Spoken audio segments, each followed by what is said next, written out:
saat ini Yesus katakan, saat ini Yesus, katakan dengan iman, saat ini Tuhan, saat ini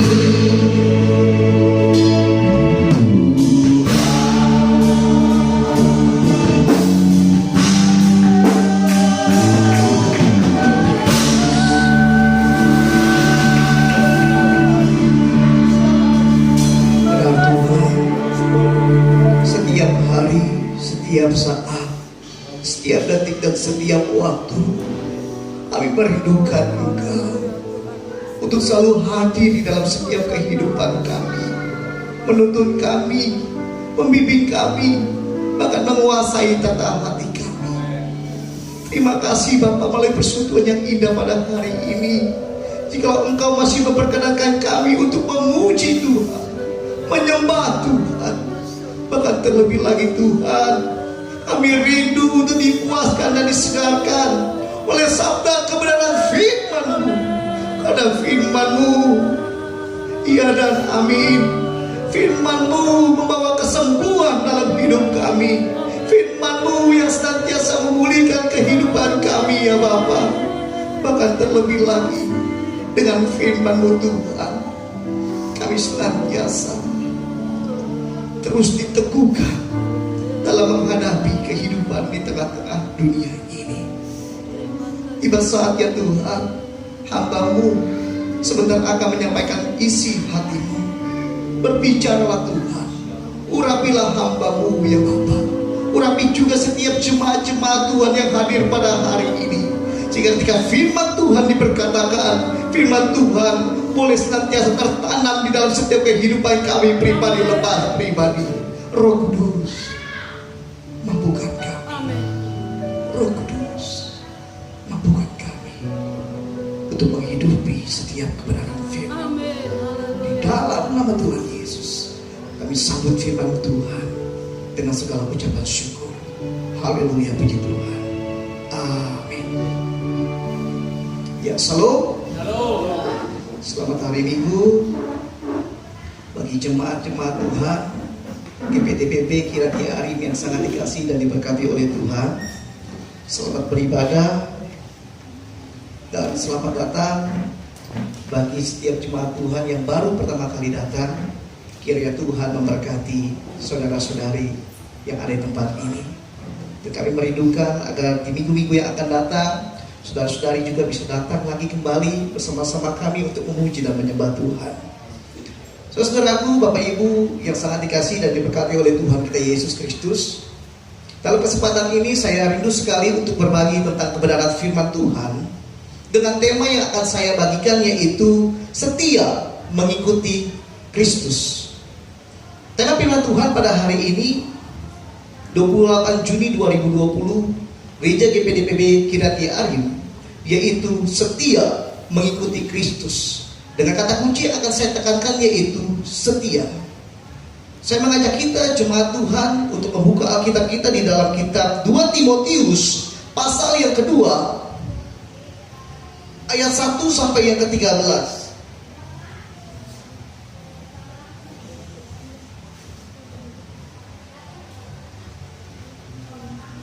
2 Timotius pasal yang kedua ayat yang ke-1 sampai yang ke-13.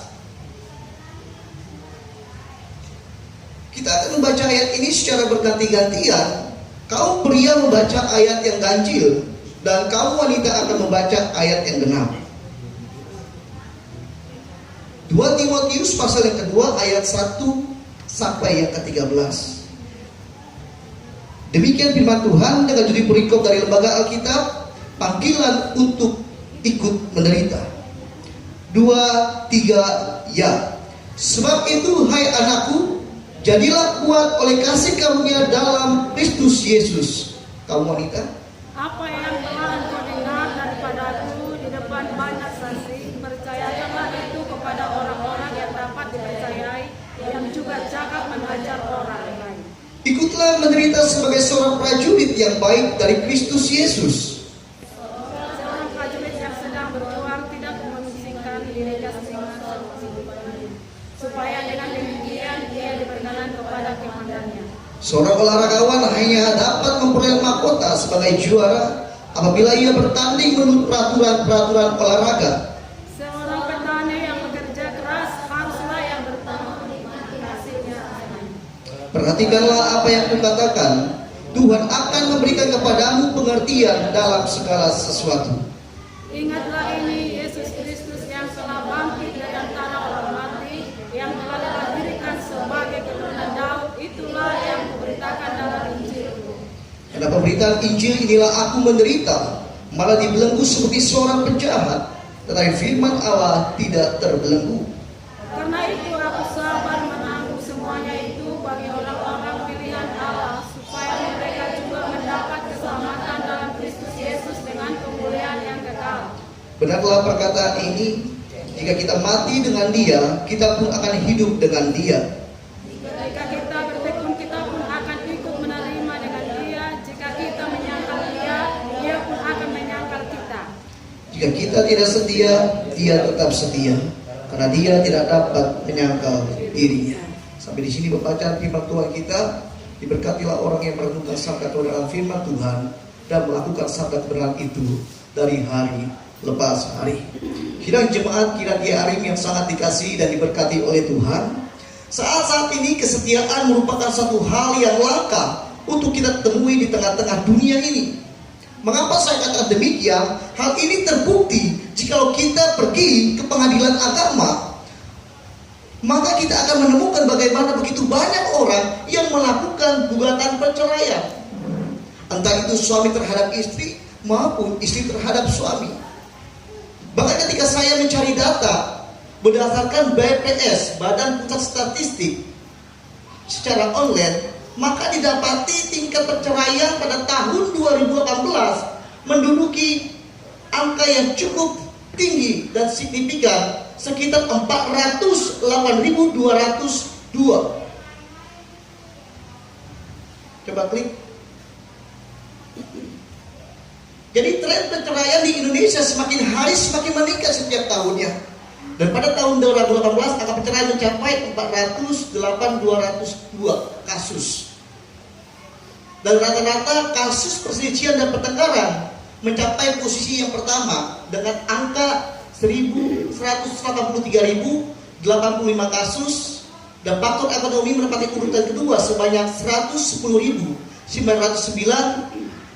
dan seterusnya. Faktor suami istri pergi ada 17,55%, dan faktor kekerasan dalam rumah tangga ada 2,15%, dan faktor mabuk-mabukan ada sekitar 0,85%. Nah, saudaraku, oleh sebab itu pemerintah senantiasa berusaha dan berupaya untuk menekan tingginya tingkat angka perceraian dengan mencanangkan rancangan undang-undang ketahanan keluarga. Walaupun rancangan undang-undang ini masih menuai kontroversial. Lantas bagaimana dengan sikap gereja ketika melihat tingginya angka perceraian di seluruh Indonesia? Apakah gereja hanya diam saja? Tentunya saudaraku yang kasih dalam Tuhan, gereja akan terus nantiasa berupaya dan berusaha semaksimal mungkin untuk menciptakan satu rumah tangga yang harmonis, rumah tangga yang kokoh, setia, dan terlebih lagi yang berkenan di mata Tuhan. Melalui data ini membuktikan bahwa betapa sulitnya saudaraku seseorang untuk berlaku setia, entah itu setia kepada Tuhan maupun setia terhadap pasangan hidup yang telah Tuhan persatukan di dalam pernikahan yang kudus. Oleh sebab itu, sebagai hamba Tuhan, saya ingin menghimbau kepada pemuda-pemudi yang hendak ingin membangun batara rumah tangga, atau bagi setiap kita calon pasutri, pasangan suami istri, hendaklah engkau kuat di atas dasar kebenaran firman Tuhan.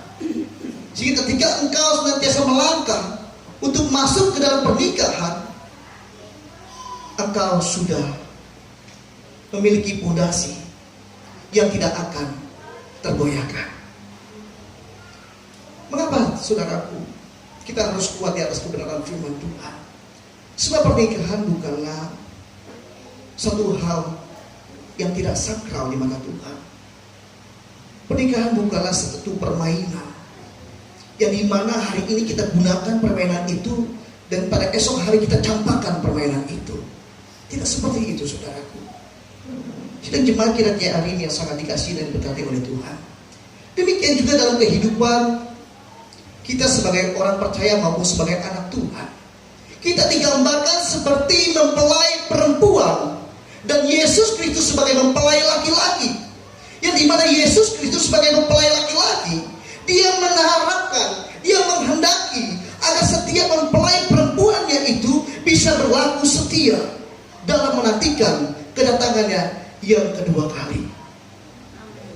Oleh sebab itu, tak heran saudaraku, bagaimana Alkitab menjelaskan secara tegas dalam kitab Amsal pasal yang ke-20 ayat yang ke-6. Di sana dikatakan, banyak orang menyebut diri baik hati, tetapi orang yang setia, siapakah yang menemukannya? Itu bertanda bahwa dari sekian banyak populasi penduduk dunia, orang-orang yang dapat berlaku setia bisa diukur, saudaraku. Dan ini firman Tuhan yang mengatakannya. Sidang jemaat yang sangat dikasihi dan diberkati oleh Tuhan, pada suatu kali ketika saya sedang menonton sebuah acara Kick Andy di satu siaran televisi Metro TV, bagaimana ada salah satu seorang bapak yang menjadi narasumber, yang dimana dia memberikan satu kesaksian hidupnya, bagaimana ia mendampingi istrinya yang menderita sakit selama puluhan tahun dengan setia. Dan nama bapak itu adalah Bapak Eko Pratomo Suyatno. Jadi begini saudaraku ceritanya. Bapak Eko Pratomo Suyatno ini adalah seorang direktur Fortis Asset Management, yang dimana terkenal di kalangan pasar modal dan investment. Usia beliau sudah mencapai umur 58 tahun, dan dalam kesehariannya beliau bekerja dan membuka usaha yang tidak jauh dari rumahnya. Dan setiap harinya juga Bapak Suyatno ini harus mengurus istrinya yang sakit dan menderita dan yang sudah tua. Mereka menikah sudah kira-kira 32 tahun lamanya, dan mereka dikaruniakan 4 orang anak. Jadi awal mulanya penderitaan sang istri Bapak Suyatno ini diawali ketika ia melahirkan seorang anak yang keempat, saudaraku. Ketika sang ibu ini melahirkan, ibu ini mengalami suatu kelumpuhan secara tiba-tiba. Kakinya tidak bisa lagi digerakkan dan tangannya tidak bisa lagi digerakkan. Dan beberapa tahun kemudian, sang istri daripada Bapak Suyatno ini mengalami kebisuan dan tidak bisa berbicara sepatah kata pun. Melihat keadaan ini, Pak Suyatno hanya bisa berserah kepada Tuhan, saudara. Berbagai cara dan upaya telah dilakukan oleh Bapak Suyatno untuk berobat ke dokter, ke rumah sakit, agar istrinya yang ia cintai dapat sembuh dan pulih seperti awal mulanya. Namun apa yang terjadi? Alhasil Tuhan berkehendak lain. Jadi saudaraku, setiap hari Bapak Suyatno ini harus merawat sang istri. Bagaimana Bapak Suyatno ini harus memandikan, harus menyuapi, harus membersihkan kotoran sang istri.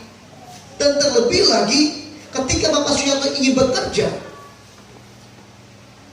dia mengangkat istrinya, menggendong istrinya dari tempat tidur dan menempatkannya di ruang televisi, dengan satu maksud dan tujuan agar istrinya ini tidak mengalami kesepian, saudaraku.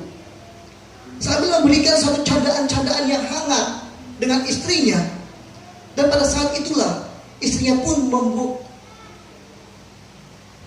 membuka mulutnya dan tersenyum, karena dia tidak bisa berkata apa-apa. Dan hal seperti ini dilakukan selama 25 tahun lamanya. Pak Suyatno dengan sabar merawat istrinya dan membesarkan keempat anak-anaknya. Sehingga cerita saudara-saudaraku, ketika anak-anak Pak Suyatno ini sudah beranjak menjadi dewasa, mereka berempat datang menghadap bapaknya dan berkata kepada bapaknya, "Bapak, Sudah puluhan tahun Bapak setia merawat mama yang menderita sakit, kelumpuhan dan kebisuan. Kini tiba saatnya kami anak-anak Bapak yang sudah dewasa ingin merawat mama. Dan kami sepakat berempat untuk mengambil satu keputusan dan menyarankan agar kiranya Bapak menikah lagi dengan seorang wanita lain. Apa yang terjadi, saudaraku? Pak Suyanto berkata kepada keempat anak-anaknya, demikian, anak-anakku, jikalau perkawinan dan hilang hidup di dunia ini hanya untuk nafsu, mungkin Bapak akan menikah lagi. Tetapi perlu kamu ketahui bahwa dengan adanya ibu kalian di sampingku, itu sudah lebih daripada cukup. Karena dialah yang melahirkan engkau. Coba kalian tanya pada ibumu, apakah dia menghendaki seperti ini? Apakah dia mengalami suatu kebahagiaan ketika mengalami penderitaan seperti ini? Saudaraku, pada saat itu ketika Bapak Suyanto menjelaskan kepada 4 anaknya, anak-anaknya langsung mencucurkan air mata dan meminta maaf kepada bapaknya. Karena apa yang telah disarankan menurut anaknya itu baik, tetapi bagi Bapak Suyanto, kesetiaanlah yang lebih baik. Sidang jemaat yang sangat dikasihi dan diberkati oleh Tuhan, apa yang dapat kita petik dari sebuah kisah kesaksian hidup Bapak Suyanto Pratomo? Tidak lain mengajarkan tentang kesetiaan. Oleh sebab itu, kesetiaan membutuhkan pengorbanan dan kesabaran. Tanpa pengorbanan dan kesabaran, maka terlalu sukar seseorang dapat berlaku setia dalam segala hal. Dan hari ini firman Tuhan mengajarkan kita bagaimana dengan tema setia mengikuti Kristus yang terambil dalam kitab 2 Timotius pasal yang kedua ayat 1 sampai yang ke-13, kira dapat menolong kita dan meneguhkan iman kepercayaan kita dalam mengikuti Yesus Kristus. Saudaraku, Bapak Ibu yang sangat dikasihi dan diberkati oleh Tuhan, seringkali kesetiaan kita ini diuji oleh Tuhan melalui berbagai macam cara, seperti halnya melalui penderitaan maupun kelimpahan. Ada banyak orang kesetiaannya kepada Allah hilang ketika diizinkan penderitaan terjadi di dalam kehidupannya. Dan ada banyak orang kesetiaannya kepada Allah hilang ketika diberi kelimpahan oleh Tuhan dalam kehidupannya. Dulu waktu belum diberi oleh Allah kelimpahan, dia dapat berlaku ramah terhadap semua orang. Dulu waktu Allah belum memberikan segala kelimpahan, dia senantiasa menjadi pribadi yang rajin dan tekun dalam membaca kebenaran firman Tuhan. Tetapi ketika Tuhan Allah memberikan kelimpahan dalam kehidupannya, kesetiaannya itu kepada Allah lambat laun mulai memudar, saudaraku. Saudaraku, Bapak Ibu yang sangat dikasihi dan diberkati oleh Tuhan, pada suatu kali ada seorang bapak yang datang menghampiri seorang hamba Tuhan. Bapak ini berkata, hamba Tuhan, mulai hari ini saya tidak mau lagi menyembah atau percaya kepada Allah orang Kristen.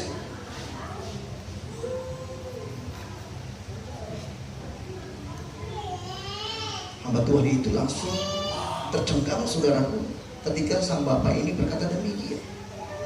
Lalu dia melanjutkan katanya Tuhan menyertai umatnya, tetapi apa yang saya dapatkan sejak saya bertobat, hidup saya dipenuhi dengan masalah demi masalah, persoalan demi persoalan. Bisnis saya mengalami suatu kemerosotan ketika Tuhan menyertai umatnya. Tetapi apa yang saya dapatkan?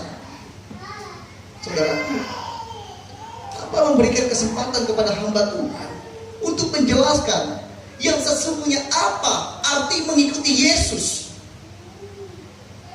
Seorang bapak ini pergi, meninggalkan begitu saja. Bukankah hal serupa pun seringkali terjadi dalam kehidupan kita? Kata kita bertobat, mengikuti Tuhan, dan Tuhan izinkan segala sesuatu hal-hal buruk, entah penderitaan ataupun persoalan terjadi dalam kehidupan kita. Kita bertanya-tanya, di manakah Tuhan? Mengapa ketika saya memutuskan untuk mengikuti Tuhan, hal-hal seperti ini yang saya dapatkan? Saudaraku, jika kita tidak memiliki satu iman yang kokoh pada dasar kebenaran firman Tuhan, maka kita pun akan berlaku sama. Kita akan meninggalkan Tuhan karena kita merasa Tuhan tidak menyertai kehidupan saudara dan saya. Akan tetapi ketika saudara senantiasa hidup di dalam dasar kebenaran firman Tuhan, mau penderitaankah, penganiayaankah, kelaparankah, ketelajangankah, tidak ada yang dapat memisahkan kita dari kasih Allah. Saudaraku, Bapak Ibu yang sangat dikasihi dan diberkati oleh Tuhan, oleh sebab itu dalam pembacaan firman Tuhan kita pada hari ini yang terambil dalam kitab 2 Timotius pasal yang kedua ayat yang ke-1 sampai yang ke-13. Di sini kita melihat bagaimana Rasul Paulus yang adalah seorang rasul yang telah ditetapkan oleh Allah untuk memberikan suatu nasihat kepada anak rohaninya yang bernama Timotius yang sangat dikasihi. Rasul Paulus mengatakan bahwa dibutuhkan kesetiaan dalam mengikuti Kristus. Sebab mengikuti Kristus bukanlah perkara yang mudah, saudaraku. Karena akan ada banyak kejutan-kejutan yang akan Tuhan izinkan terjadi di dalam setiap kehidupan saudara dan saya. Akan tetapi kejutan-kejutan yang Tuhan izinkan terjadi dalam kehidupan saudara dan saya, itu dapat kita lewati dengan penuh sukacita. Ketika saudara dan saya mau hidup di dalam tuntunan kuat kuasa Roh Kudus. Yang menjadi pertanyaannya adalah pada kita pada hari ini, bagaimana kita bisa setia mengikuti Kristus menurut pembacaan firman Tuhan kita yang terambil dalam 2 Timotius pasal yang kedua ayat 1 sampai yang ke-13. Yang pertama, kita bisa setia mengikuti Kristus apabila kita kuat di dalam kasih karunia-Nya. Dikatakan dalam ayat yang pertama, sebab itu hai anakku, jadilah kuat oleh kasih karunia dalam Kristus Yesus. Saudaraku, sidang jemaat kiranya hari yang sangat dikasihi dan diberkati oleh Tuhan, kata jadilah kuat dalam ayat ini bukan kuat secara fisik, bukan kuat secara ekonomi, sehingga ketika kita kuat secara fisik, secara ekonomi, barulah kita bisa berlaku setia mengikuti Yesus Kristus. Tidaklah demikian, saudaraku. Sebab kita tahu bagaimana Timotius adalah seorang muda yang dimana dia memiliki suatu kelemahan fisik dan terlebih lagi rendahnya pengalaman. Timotius adalah seorang yang mengalami penggangguan pada pencernaannya. Oleh sebab itu Rasul Paulus mengingatkan Timotius, Timotius, anakku, jika kamu minum air, tambahkanlah sedikit anggur di dalamnya agar bagus pencernaanmu. Saudara-saudaraku yang sangat dikasihi dan diberkati oleh Tuhan, Timotius yang adalah seorang muda yang masih kurang pengalaman dan lemah dalam fisiknya, dia bukanlah orang kuat. Tetapi Paulus berkata ke Timotius, jadilah kuat. Artinya begini, saudaraku, jikalau Kristus telah memanggil Timotius, jikalau Kristus telah memanggil saudara dan saya untuk menjadi pengikutnya, maka Kristus akan bertanggung jawab untuk memberikan kekuatan dan menumbuhkan iman saudara ketika saudara menjalani kehidupan di tengah-tengah dunia ini. Saudaraku, Bapak Ibu yang sangat dikasihi dan diberkati oleh Tuhan, hanya oleh karena